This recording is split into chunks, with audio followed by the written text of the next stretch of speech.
નમસ્કાર વિદ્યાર્થી મિત્રો, આજે ફરી પાછા આપણે ધોરણ 10 સામાજિક વિજ્ઞાન પ્રકરણ 10 ભારત કૃષિ એમાં હવે આપણે જોઈએ છીએ કે કૃષિ ક્ષેત્રે આવેલા ટેકનિકલ અને સંસ્થાનગત સુધારાઓ એની આપણે માહિતી મેળવવાની છે।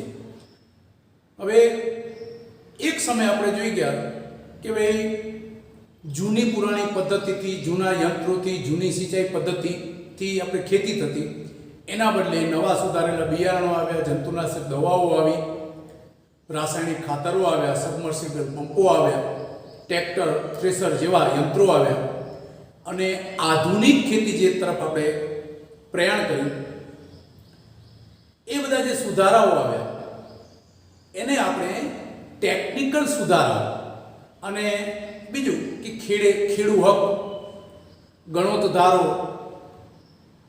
આવા બધા જે સરકારી જે નિયમો આવ્યા, કાયદાઓ આવ્યા, જમીન ટોચ મર્યાદાનો કાયદો, તો આ બધા સંસ્થાનગત સુધારાઓ બન્યા।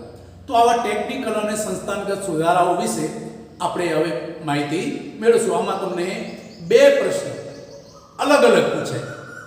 એક એ પૂછાય કે ભાઈ કૃષિ ક્ષેત્રે આવેલા ટેકનિકલ સુધારા જણાવો અથવા કૃષિ ક્ષેત્રે આવેલા સંસ્થાનગત સુધારાઓ જણાવો। તો બંને સુધારાઓ અલગ અલગ છે, એની હવે આપણે માહિતી મેળવીએ। તો પહેલા માહિતી મેળવીએ છીએ ટેકનિકલ સુધારાઓ। તો આવો 2 માર્ક્સનો પ્રશ્ન તમારે પૂછાય તો આપણે ભારતમાં ખેતી ક્ષેત્રે બિયારણ, ખાતર, ખેત સાધનોમાં, ખેતીના જે સાધનો છે, પહેલા જૂની પુરાણી બળદોથી ખેતી થતી, એના બદલે ટ્રેક્ટર આવી ગયા, લણણીના યંત્રો આવી ગયા, હાર્વેસ્ટર આવી ગયા, તો આવા નવા નવા યંત્રો આવ્યા। તો આમાં જે પરિવર્તન આવ્યું એને કહેવાય છે ટેકનિકલ સુધારા। આગળ જોઈએ, એક સમય હતો કે સિંચાઈમાં કૂવો, જે અગાઉ આપણે ચર્ચા કરી ગયા છે કે કૂવામાંથી, કૂવો દ્વારા, બળદોથી ચર્મ ઉદ્યોગ, એની અંદર આપણે એનો વિડીયો પણ જોયો હતો। તો કોષ, ચામડાનું મોટું મશક હોય, બળદોથી એને ખેંચવામાં આવે અને એ રીતે કોષ, એનાથી ખેતી થતી। બીજું હતું રહેંટ। તો આવી જૂની જે પદ્ધતિઓ હતી એનાથી ખેતી થતી હતી, સિંચાઈ થતી હતી। હવે નવી પદ્ધતિ આવી છે, રેંટ પણ એવી રીતના ગોળ ગોળ ફરતો જાય અને ઉપર પાણી હોય, બહુ પાણીના તળ ઊંચા હોય તો જ આપણે આ પદ્ધતિથી ખેતી કરી શકાય, કે જેમાં એવા પાત્રો ગોઠવેલા હોય, ભરાતા જાય અને ઠલવાતા જાય, ગોળ લાકડાના એવું વ્હીલ હોય, એની અંદર આવા પાત્રો જડેલા હોય અને એ રીતે ગોળ ફરતું જાય, પાણી ભરાતું જાય અને બહાર ઠલવાતું જાય, જેને કહેવાય છે રેંટ। એના બદલે હવે સબમર્સિબલ પંપ, મોનોબ્લોક પંપ અને સોલાર પંપ, એ ઉપરાંત ટપક સિંચાઈ પદ્ધતિ, જે પાણીનો બગાડ પણ બહુ ઓછો થાય અને ખેડૂતોને પણ આર્થિક લાભ થાય, કારણ કે પાણીની બચત થાય છે। તો ટપક સિંચાઈ અને ફુવારા પદ્ધતિનો ઉપયોગ થયો છે। રાસાયણિક ખાતર DAP, અહીંયા તમને 1 માર્ક્સના પ્રશ્નમાં ખાલી જગ્યા વિકલ્પ કે એમાં પૂછી શકે DAP નું ફૂલ ફોર્મ, તો ડાય એમોનિયા ફોસ્ફેટ, DAP, ડાય એમોનિયા ફોસ્ફેટ। પછી બીજું જેવું રાસાયણિક ખાતર છે NPK, નાઇટ્રોજન, ફોસ્ફરસ અને પોટાશ, યુરિયા તેમજ જૈવિક ખાતર, બાયો ફર્ટિલાઇઝર, પ્રવાહી જૈવિક ખાતર, બાયોટેક બિયારણો, આવી બધીનો ઉપયોગ થયો છે આ ટેકનિકલ સુધારાની અંદર। પાક સંરક્ષણ માટે જંતુનાશક દવાઓ અને જૈવિક નિયંત્રણ, જેને બાયો કંટ્રોલ, એનો આજે આધુનિક પદ્ધતિમાં ખેડૂતો એનો ઉપયોગ કરતા થયા છે। એ ઉપરાંત સરકાર દ્વારા પણ ખેડૂતોને મૂંઝવતા પ્રશ્નોને માર્ગદર્શન માટે રેડિયો, ટીવી, વર્તમાનપત્રો, ડીડી કિસાન ચેનલ મોબાઈલ પર અલગ અલગ એપ અથવા તો મોબાઈલ પર કિસાન SMS એવી વ્યવસ્થા કરી છે કે તમે મૂંઝવતો પ્રશ્ન મૂકો એટલે સીધો તમને જવાબ SMS દ્વારા જવાબ પણ મળી શકે. કિસાન SMS ટોલ ફ્રી નંબર આ પણ તમારે 1 માર્ક્સના પ્રશ્નમાં પૂછાઈ શકે. તો કિસાન કોલ સેન્ટરનો ટોલ ફ્રી નંબર જણાવો તો 1800 180 1551 એ કિસાન કોલ સેન્ટરનો ટોલ ફ્રી નંબર છે. તો આ નંબર સરકારના ખેડૂત વેબ પોર્ટલ આઈ ખેડૂત તથા એગ્રી માર્કેટ જેવી એપ દ્વારા નવી જે પણ માહિતીઓ આવે કૃષિને લગતી અથવા નવી જે ટેકનિકલ પદ્ધતિ આવે તકનીકી જ્ઞાન આવે એ અંગેનું માર્ગદર્શન આ બધા ચેનલો અને એપ અને SMS દ્વારા ખેડૂતો સુધી પહોંચાડવામાં આવે છે. આગળ જોઈએ કૃષિ સંશોધનો અને તકનીકોના પ્રસાર માટે ગામડાઓની અંદર ગ્રામ સેવકોની નિમણૂક કરવામાં આવી છે.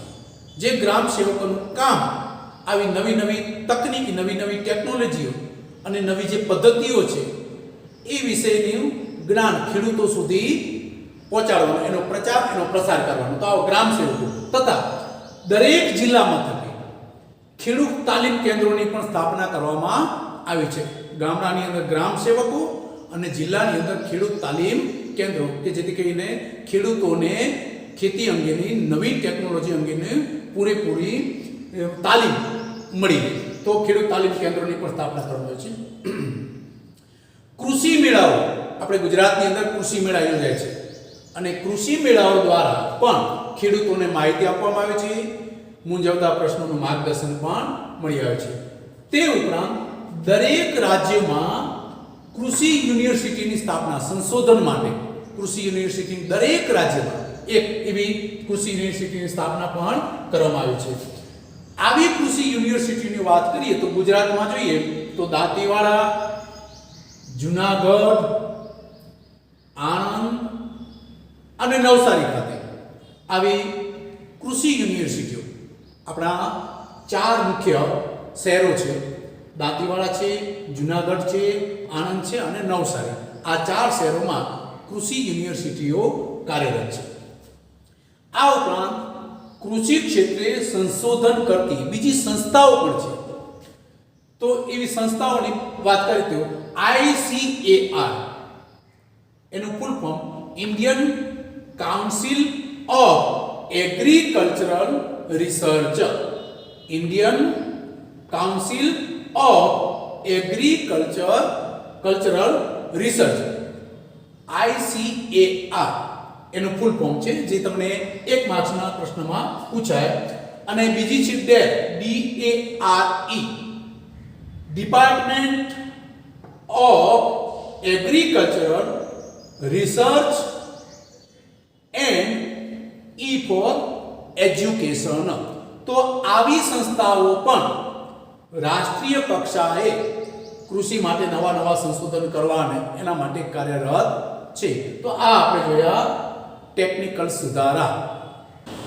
આગળ જોઈએ ત્યાર પછી ટેકનિકલ સુધારા જોયા એવા જ બીજા સુધારાઓ 2 માર્ક્સનો પ્રશ્ન તમને પૂછાય કે કૃષિ ક્ષેત્રે આવેલ સંસ્થાકીય સુધારા જણાવો.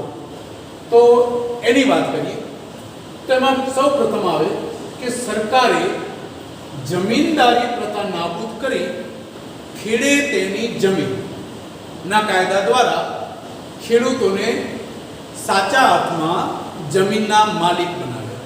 તો આની અંદર એક મુદ્દો પોઈન્ટ યાદ રાખવાનો, ખેડે તેની જમીન આ કાયદા.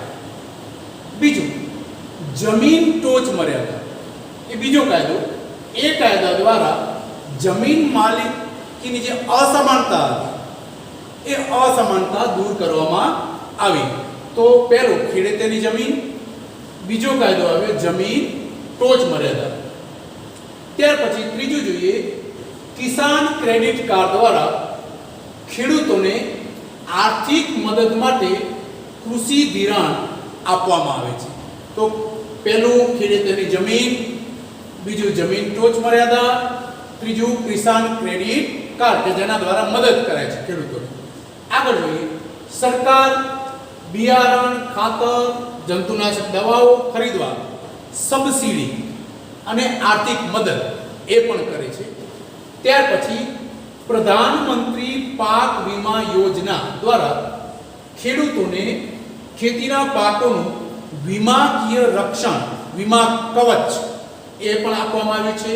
તો આની અંદર ફરી પાછા ખેડૂતોની જમીન પહેલો પોઈન્ટ, બીજો જમીન ટોચ મર્યાદા, કિસાન ક્રેડિટ કાર્ડ, દવાઓને એની ખરીદીમાં સબસિડી, પ્રધાનમંત્રી પાક વીમા યોજના દ્વારા પાકને રક્ષણ. આગળ, દુષ્કાળ કે પૂરને કારણે પાક નિષ્ફળ જાય ત્યારે સરકાર દ્વારા આર્થિક સહાય પેકેજ સરકાર બહાર પાડે છે. આવા કુદરતી આપત્તિ આવે ત્યારે અથવા તો દુષ્કાળ જેવી કે પૂર આવે અથવા તો વરસાદ ન પડે અથવા તો અતિ વરસાદ પડે ત્યારે આવી આર્થિક પેકેજ ખેડૂતો માટે સરકાર બહાર પાડી અને ખેડૂતોને મદદ કરે છે. ત્યાર પછી માર્કેટ યાર્ડમાં ખેત પેદાશોના વેચાણમાં કાયદાકીય જોગવાઈ કરી ખુલ્લી હરાજીની પ્રક્રિયા એ વ્યાપક બનાવવામાં આવી છે. તો ત્યાર પછીનો પોઈન્ટ આવે માર્કેટ યાર્ડ. આગળ જોઈએ, ખેત પેદાશોના પોષણક્ષમ ભાવો મળી રહે તે માટે સહકારી મંડળીઓ, ખરીદ વેચાણ સંઘ, સહકારી ગોદામો, શીતગૃહો, પરિવહન અને સંદેશા વ્યવહારની સુવિધાઓ સરકાર દ્વારા આવી સુવિધાઓ પણ પૂરી પાડવામાં આવે છે. આગળ, ખેડૂતોને પેદાશોના પોષણક્ષમ ટેકાના ભાવે ખરીદી કરવા કેટલીક સંસ્થાઓ, અહીંયા તમને બીજો એક 2 માર્ક્સનો પ્રશ્ન પૂછાય કે ખેડૂતોને પેદાશોના પોષણક્ષમ ટેકાના ભાવ મળી રહે એ માટે કઈ સંસ્થાઓ કાર્યરત છે. તો એમાં 3 સંસ્થાઓ કાર્યરત છે. એની વિશે આપણે જોઈએ તો ભારતીય રાષ્ટ્રીય કૃષિ સહકારી વિપણન સંઘ, જેને NAFD, national agricultural cooperative marketing federation of India, એનું ફૂલ ફોર્મ જે વિકલ્પમાં 1 માર્ક્સના પ્રશ્નમાં પણ પૂછાઈ શકે. તો પહેલી સંસ્થા ભારતીય રાષ્ટ્રીય કૃષિ સહકારી વિપણન સંઘ. બીજું, ગુજરાત તેલબિયા ઉત્પાદક સંઘ, જેને ક્રોપેડ, GROFED, એનું ફૂલ ફોર્મ જોઈએ તો Gujarat cooperative oil seeds growers federation એ નામે પણ ઓળખવામાં આવે છે, જેને ગ્રોફેડ, GROFED. અને ત્રીજી જે સંસ્થા છે એ રાષ્ટ્રીય ડેરી વિકાસ નિગમ, NDDB, જેને આપણે જોઈએ તો નેશનલ ડેરી ડેવલપમેન્ટ બોર્ડ. આવી 3 સંસ્થાઓ પોષણક્ષમ ટેકાના ભાવ ખેડૂતોને જે ઉત્પાદન છે એ ખરીદવા માટે સહકારી ધોરણે જે સરકાર નક્કી કરે ભાવ તે ભાવે એ ખેડૂતોને પાસેથી એ ટેકાના ભાવે આ એનું જે ઉત્પાદન છે, એનું જે માલ છે એ ખરીદ કરતી આવી 3 સંસ્થાઓ કાર્યરત છે. એના વિશેનો 2 માર્ક્સનો પ્રશ્ન પણ પૂછાય. અને સમગ્ર રીતે જોઈએ તો કૃષિ ક્ષેત્રે આવેલા સંસ્થાકીય સુધારાઓ એના વિશેનો 2 માર્ક્સનો પ્રશ્ન પણ પૂછાઈ શકે. તો આપણે આ એના ઉત્તરો મેળવીએ. ત્યારબાદ આગળ જોઈએ નવો પ્રશ્ન 2 માર્ક્સનો, હરિયાળી ક્રાંતિ. તમને 2 માર્ક્સનો એક પ્રશ્ન પૂછાય કે કૃષિ ક્ષેત્રે હરિયાળી ક્રાંતિ આવે છે, સમજ આપો. તો વિદ્યાર્થી મિત્રો, અગાઉ આપણે જોઈ ગયા તેમ ટેકનિકલ સુધારાઓ અને સંસ્થાગત સુધારાઓ, એમાં ખાસ કરીને ટેકનિકલ સુધારાઓ કે જેમાં રાસાયણિક ખાતરો, જંતુનાશક બિયારણો, કૃષિના યંત્રો, અલગ અલગ આવા બધામાં જે સુધારાઓ આવ્યા અને એનો ઉપયોગ થયો, સિંચાઈની સગવડોમાં વધારો થયો, નવી પદ્ધતિઓ આવી, ટપક સિંચાઈ પદ્ધતિ, ફુવારા પદ્ધતિ, આવી અલગ અલગ નવી સિંચાઈની પદ્ધતિઓ આવી, જેથી કરીને કૃષિનું જે ઉત્પાદન થવું જોઈએ એ ઉત્પાદનમાં ખૂબ જ અસાધારણ વધારો થયો. અને જે અસાધારણ જે વધારો થયો એને હરિયાળી ક્રાંતિ કહેવામાં આવે છે. પાકોમાં જે વધારો થયો તેને. તો એના વિશે જોઈએ.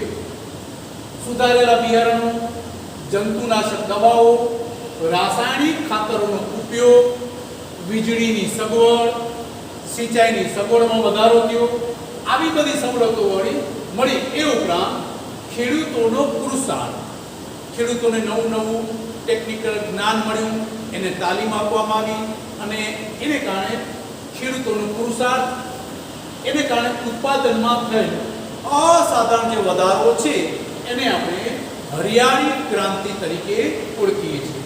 આગળ હરિયાળી ક્રાંતિથી ઘઉં અને ડાંગરના પાકમાં વિક્રમજનક ઉત્પાદન થયું. બીજું, આઝાદી સમયે ખાદ્ય અન્નની અછત હતી. આપણે જોઈ ગયા તે કે આઝાદી મળ્યા પછી આપણે માણસની મુખ્ય 3 જરૂરિયાતો, અન્ન, વસ્ત્ર અને આવાસ, એમાં પહેલી જરૂરિયાત તે છે અનાજ. એ અનાજ પણ મુખ્ય જરૂરિયાતોમાં પહેલી જરૂરિયાત અનાજ પણ આપણે બહારથી મંગાવવું. એના બદલે હરિયાળી ક્રાંતિ આવ્યા બાદ આજે આ અનાજના ઉત્પાદનમાં એટલો બધો આપણે વધારો કરી શક્યા છીએ કે આજે અનાજની આપણે નિકાસ કરતો દેશ અને અનાજના ભંડારો પણ આપણી પાસે ભરેલા છે. આટલી બધી વસ્તીને, આવડી મોટી વસ્તીને આપણે અનાજ પૂરું પાડ્યા ઉપરાંત એનો આપણે સંગ્રહ પણ કરી શકીએ છીએ. એક સમયે દુષ્કાળનો પ્રકોપ હતો. એક સમયે દુષ્કાળ પડે તો ખૂબ જ મુશ્કેલી થતી અને એના બદલે આજે અનાજના આવા બફર સ્ટોક જે ભંડારો ભર્યા છે એને કારણે દુષ્કાળની અછતને આપણે સહેલાઈથી એનો સામનો કરી શકીએ છીએ. તો આ હરિયાળી ક્રાંતિનું એક પરિણામ ગણી શકાય. આમ અન્ન ક્ષેત્રે સ્વાવલંબન, જે બહારથી મગાવવું પડતું વસ્તી માટે, એના બદલે આપણે સ્વાવલંબન થયા, એ હરિયાળી ક્રાંતિની મોટામાં મોટી સિદ્ધિ આપણે કહી શકાય. તો આ કૃષિ ક્ષેત્રે જે ખાસ કરીને ટેકનિકલ સુધારાઓને કારણે જે ઉત્પાદન વધ્યું એને આપણે હરિયાળી ક્રાંતિ કહીએ છીએ. પછી સિંચાઈની અંદર હોય, એના બિયારણ છે, જંતુનાશક દવાઓ છે, યંત્રો છે, આ બધામાં જે સુધારાઓ આવ્યા અને જે ઉત્પાદન વધ્યું એને કહેવાય છે હરિયાળી ક્રાંતિ. તો આ 2 માર્ક્સનો પ્રશ્ન આપણે જોઈ ગયા. ત્યાર પછીનો પ્રશ્ન, મહત્વનો પ્રશ્ન, તે છે ભારતીય અર્થકારણમાં કૃષિનું યોગદાન જણાવો. તો એમાં આપણે અગાઉ પહેલા જ શરૂઆતમાં જ આપણે આ પ્રશ્નની થોડા મુદ્દાઓ જોઈ ગયા છે કે જે દેશના 60% લોકોને આ કૃષિ એટલે કે ખેતીમાંથી રોજગારી મળે છે, એટલે મોટું યોગદાન કહેવાય. બીજું કે રાષ્ટ્રીય ઉત્પાદનમાં કૃષિનો લગભગ 22% હિસ્સો છે. નિકાસની વાત કરીએ તો નિકાસમાં કૃષિનો 18% હિસ્સો છે, જેમાંથી દર વર્ષે ઘણું બધું વિદેશી હુંડિયામણ આપણે પ્રાપ્ત કરીએ છીએ. દેશનો કુલ ઘરેલું પેદાશ એટલે કે જીડીપીમાં કૃષિનો હિસ્સો 17% છે.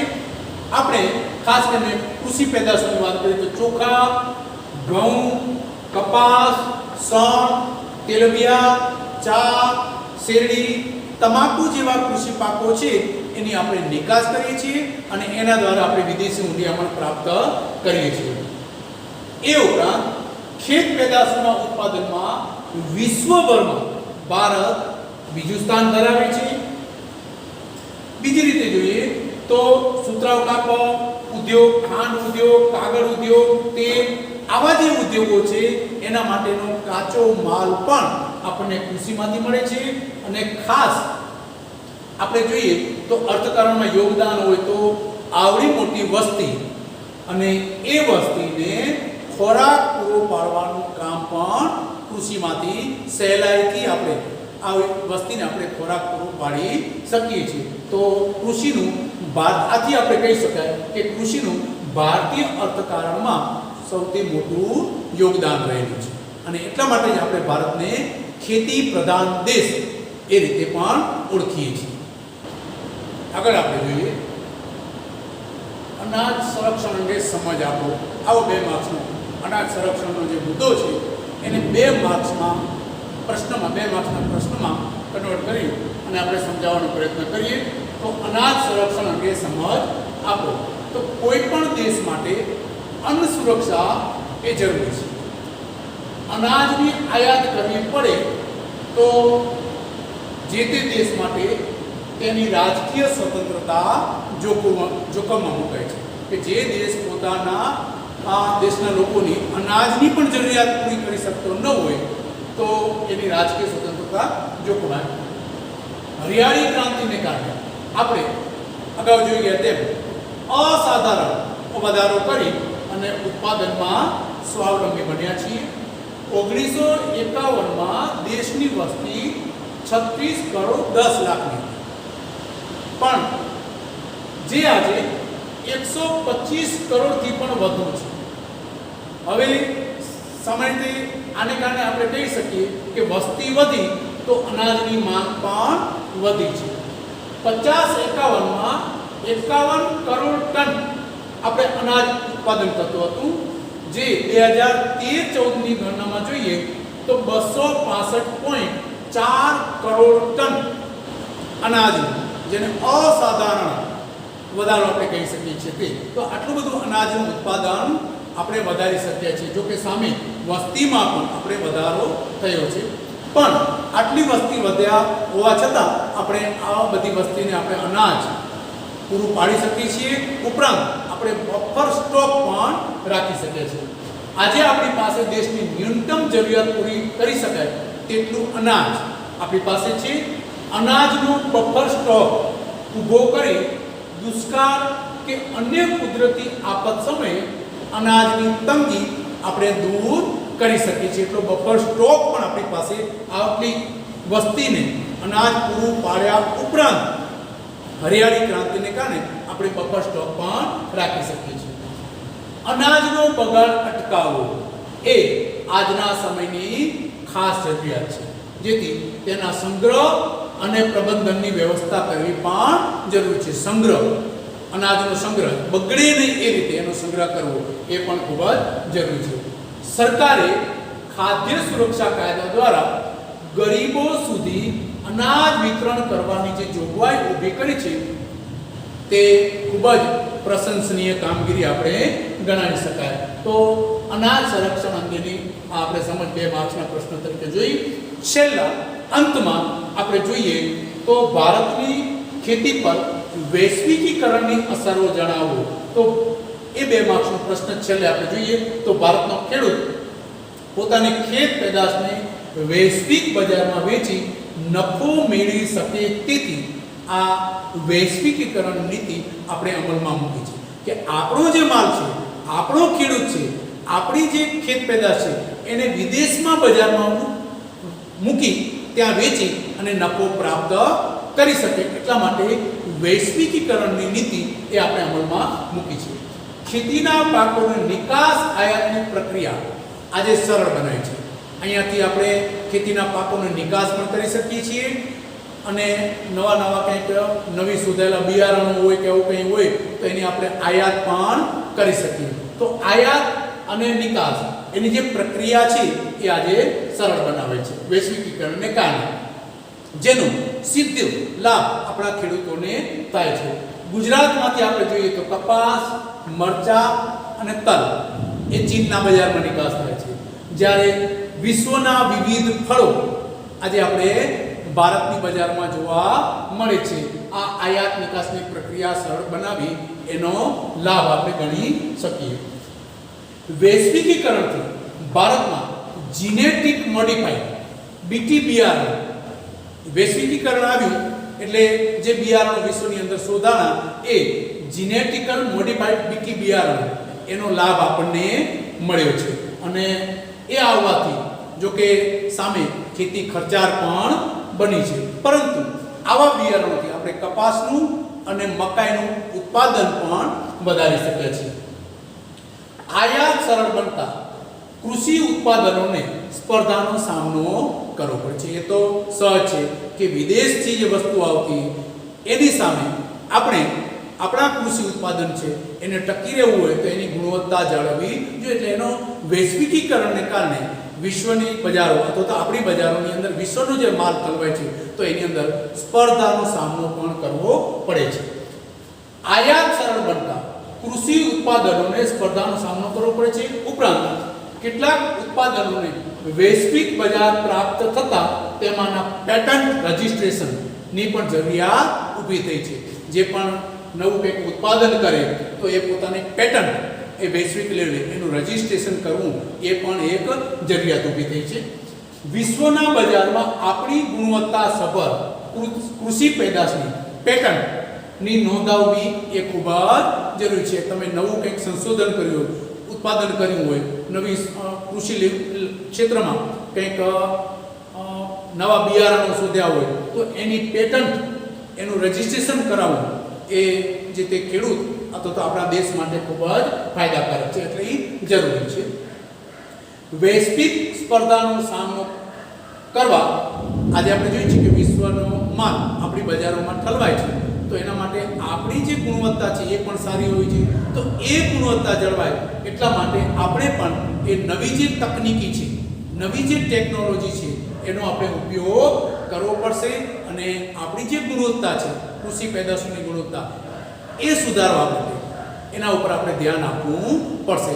તો મિત્રો, આ આપણે 2 માર્ક્સના પ્રશ્ન ભારત કૃષિ એ પાઠમાંથી આપણે